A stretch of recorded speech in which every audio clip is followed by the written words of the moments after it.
চাচা, 2 জায়গায় চাকরির অফার পাইছি। এক জায়গায় আপনার বেতন একটু বেশি, আরেক জায়গায় বেতন একটু কম। কিন্তু যে জায়গায় বেতন বেশি না, ওই জায়গায় ঘুষ দিতে হইব। আর যে জায়গায় বেতন একটু কম না, ওই জায়গায় ঘুষ দিতে হইব না। ঘুষ দিয়ে চাকরি করবি কে? ঘুষ কি ভালো? ঘুষ হইছে হারাম। এই ঘুষ দিয়ে চাকরি করবি, দেখবি বেশি দিন টিকতে পারবি না। হারাম জিনিসে কি টিকা যায়? হারাম জিনিসে বেশি দিন থাকা যায়?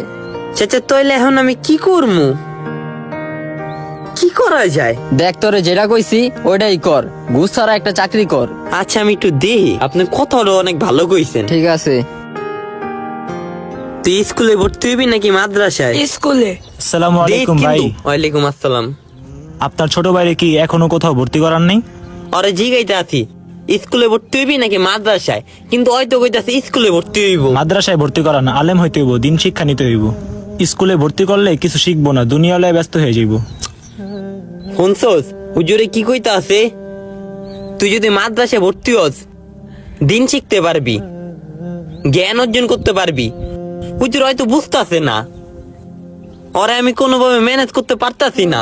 ওই খালি কয় স্কুলে ভর্তি হইব। মাদ্রাসায় বলে হুজুররা পিড়ায়। হুজুর মাদ্রাসায় কি হুজুররা মারে? না।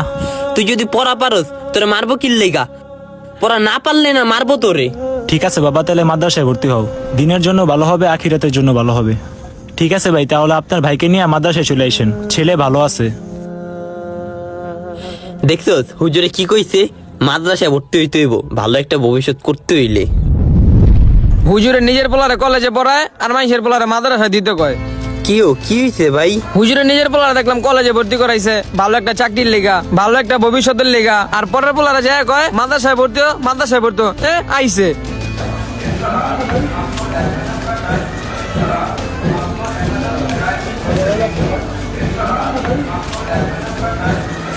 কিরে রাফি, তারপরে কি চাকরি পাইছো? না, আমও গেছে, ছালাও গেছে, ঘুষালা চাকরিও গেছে গা।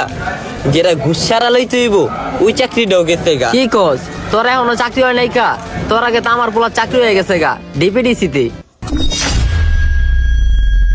কি? ডিপিটিসিতে চাকরি হয়ে গেছে? ওই চাচা, এটা তো সরকারি একটা জায়গা, অনেক টাকা দিতে হয়। ওই জায়গায় কেন চাকরি লইয়া দিচ্ছেন আপনার পোলারে? ওই জায়গায় অনেক টাকা দিতে হয়, সিস্টেম কইরা দিছি। আপনি কি সিস্টেম করছেন? এটা তো সাধারণ কোনো জায়গা না, বেসরকারি না, সরকারি একটা প্রতিষ্ঠান। অবশ্যই আপনার কি পরিচিত কেউ আছে ওই জায়গায়? না।